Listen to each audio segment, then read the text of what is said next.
পল্টু আজ জঙ্গলে এক অদ্ভুত বাক্স নিয়ে হাজির।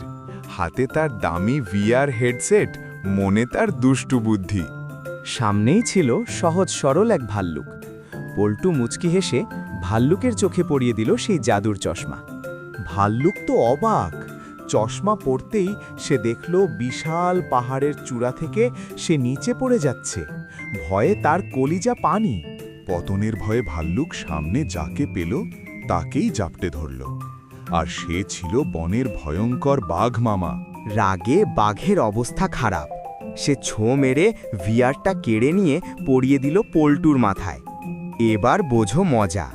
চশমা পরে পল্টু তো অন্ধকার দেখছে। দিকবিদিক জ্ঞান হারিয়ে দৌড়াতে গিয়ে ধপাস সজোরে ধাক্কা খেল গাছের সাথে। চোখে লাগালো কালো বাক্স, পল্টু ভাই খেলো ধাক্কাস। এমন মজার গল্প পেতে লাইক সাবস্ক্রাইব করতে ভুলো না।